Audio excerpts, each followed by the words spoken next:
remesas que tienen acá. Acá decir que hay un capitalismo es una forma muy estúpida, muy absurda, pues.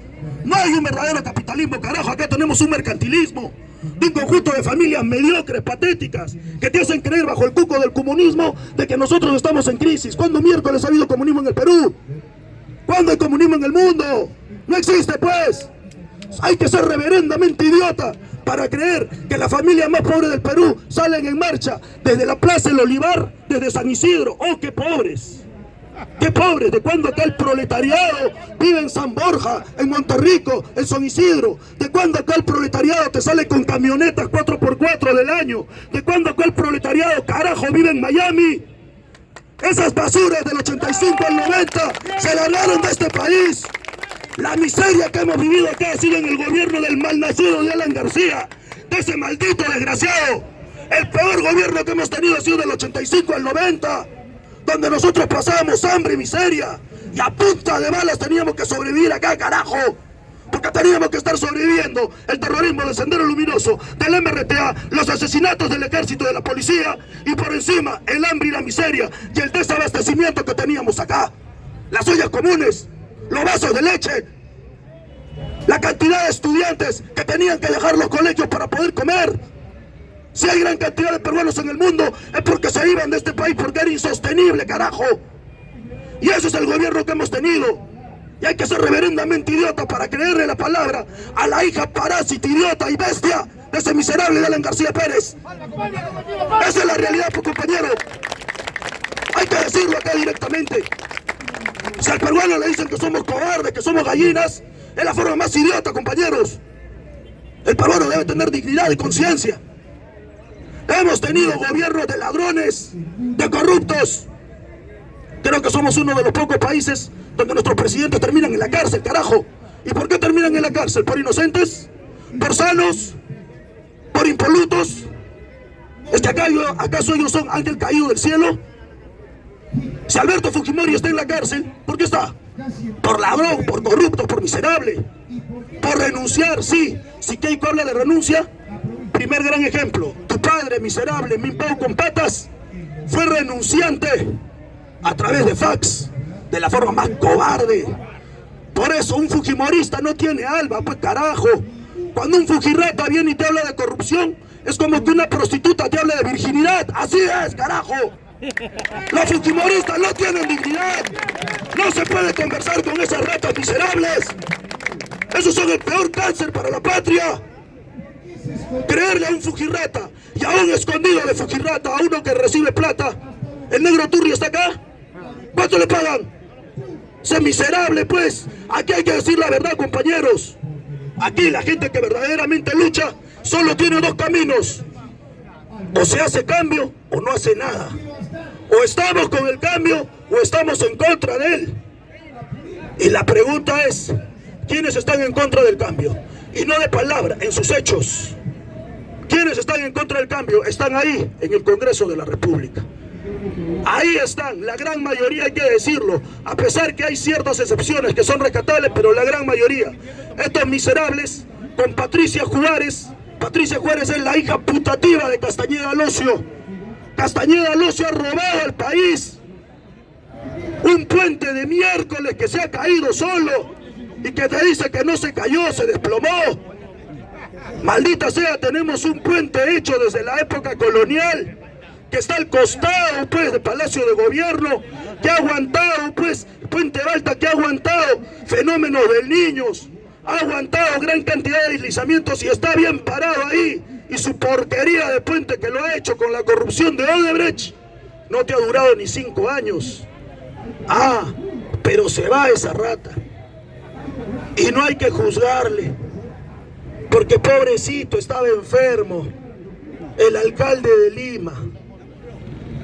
Hay que olvidarlo. Esta señora Juárez es una fujimorista infiltrada.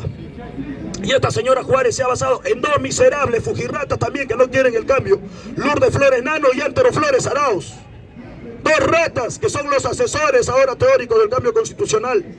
Aquellos que decían que la Constitución es sagrada, sacrosanta, letra en piedra, las sagradas escrituras, que no hay que tocarla. que cambiar la Constitución generaría una grave crisis para el país, te están cambiando 50 artículos en tu pepa, en tu cara. Pregunta, ¿te han consultado?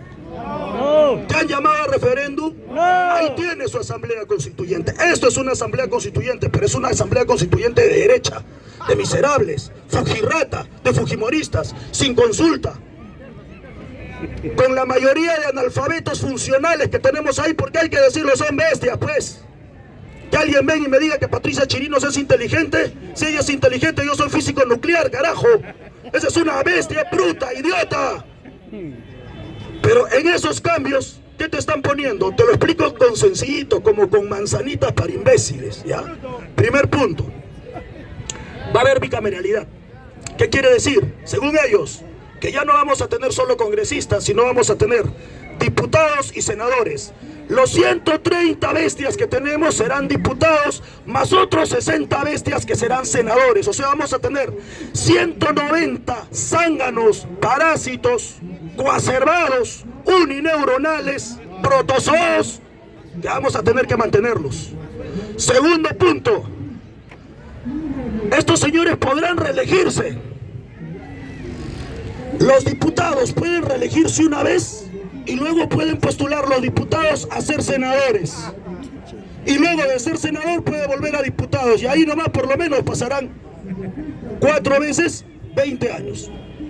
Hermanos, ¿cuántos personajes miserables hemos tenido en el Congreso que nunca han ejercido su profesión y que han estado 10, 15, 20, 25, 30 años en el Congreso desde 1990? ¿Se recuerdan? ¿Cuántos se han jubilado con dinero de congresista y están recibiendo ahorita 20.000, 30.000? Son 14 sueldos que les caen al cheque. ¿Tú crees que estos tratan sus enfermedades en salud? Cuando estos están mal, ¿se van a clínicas como tú? ¿Se van al Rebagliati haciendo su cola? Yo no puedo venir acá todos los días porque tengo una madre mayor y tengo que llevarla al hospital Sabogal, carajo, y hacer colas de miércoles para esperar que le den una cita, una simple cita. Esta bestia no trata sus enfermedades ahí.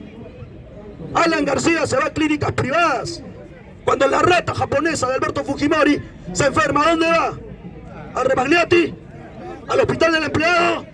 Ah, ya ves, pues, ¿no? Ahí ves la diferencia. Entonces, este nuevo Congreso se podrá reelegir. Estos podrán elegir al Contralor. Antes el Contralor era un acuerdo entre el Poder Ejecutivo y el Poder Legislativo, pero ahora solamente lo hará el Congreso. Y te van a modificar 50 artículos, especialmente el artículo 206, que trata del cambio de la Constitución, donde probablemente todos van a querer decir que no se cambie la Constitución. Les explico de manera sencilla, hermanos. La Constitución no viene del vacío, no viene de la nada. La Constitución la hace el pueblo. Y el pueblo está por encima de eso. Cuando el pueblo decide hacer una Constitución, se llama el poder constituyente. Y el poder constituyente es un poder infinito, ilimitado, porque le pertenece al pueblo. A ese pueblo no va a estar preguntando al 100% de gentes, porque se considera de algo taxativo que todo el pueblo necesita esos derechos. Los derechos humanos no nos han consultado, pues, en 1789, posteriormente a lo demás. ¿Quiere derechos humanos? No, se impuso así, por esa voluntad general. El poder constituyente es lo que crea, es la causa, y el efecto es el poder constituido, el resultado que vienen a hacer esas leyes. Y todo aquel que ha estudiado derecho sabe muy bien que las leyes se crean, se derogan, se pueden cambiar, se pueden interpretar en el tiempo, porque las leyes son la expresión del momento y del tiempo. Las leyes, desde que se promulgan, simplemente ya empiezan a perder su vigencia. Estamos hoy día 2022. Esta Constitución espuria se hizo en el año 93, porque el 5 de abril de 1992, cuando se dio el autogolpe de Estado, hasta el año 93 no teníamos Constitución. Y Alberto Fujimori gobernó casi un año mediante decretos ley. Y ahí hizo lo que se le dio la regalada gana. Y ahí el Perú se convirtió en un país inelegible. Y ahí la gente tomaba racumín porque no tenía que comer, matándose ellos con su familia. Eso es lo que hemos pasado acá. Por eso cuando un venezolano viene y nos habla de miseria, de crisis, esa historia ya la conozco, porque no me la contaron, la viví, carajo. al igual que muchos de ustedes. Pero evidentemente esos miserables no la han vivido, pues sus hijos no la han vivido. Cuando te hablen de hambre, que te hable de hambre la gente que vive en provincia, que te hable de hambre la gente que viene de los conos, que te hable de hambre, de miseria, te hable de buscar trabajo la gente que la ha sufrido, pero no pues los descendientes de estos parásitos que han vivido de siempre. Si están con hambre de los millones, porque siempre han vivido ¿de qué? Del Estado.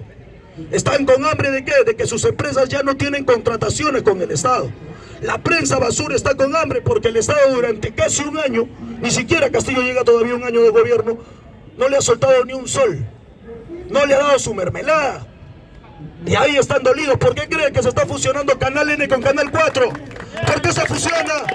¿Por qué se fusionan, hermano? Porque no hay plata, porque no hay liquidez, porque la familia de los Miro Quesada ya no están recibiendo sus billones que antes tenían. Y ahora está pidiendo colabórame. Estos miserables que les interesó el Perú, lea a Hildebrand. ¿Y qué opina de la familia Miro Quesada? ¿Qué opina de esos personajes? Porque he tenido contradicciones. Cuando los apristas te dicen no a la dictadura, que la democracia es buena y funciona, hay que recordarle su historia de los apristas, porque uno lee, pues uno sabe. Acá en el Teatro Colón, que era el lugar donde vivía pues la aristocracia limeña, porque esta era la zona de la aristocracia, hay que decirlo, salía el dueño del periódico El Comercio con su esposa acá, y se le encuentra un tal Carlos Lambert, que era un joven de 19 años, de la juventud aprista. ¿Y qué hizo Lambert? Mató al dueño del periódico El Comercio, mató a su esposa. ¿Por qué? Porque en su editorial se había mandado en contra del APRA. Eso es lo que pasó en la historia. Estoy hablando de 1930, 1940. ¿Alguien habla de libertad de prensa ahí? Los apristas cuando chocaban con su ideología inmediatamente reaccionaban y mandaban a sus jóvenes. ¿Quién fue Leiva? ¿Leiva acaso no fue un militante aprista que mató a Sánchez Cerro? Ya pues, no lo vengan acá pues a hablar pues de democracia, de libertad. Eso está en la historia. ¿Quiénes fueron los que se levantaron en armas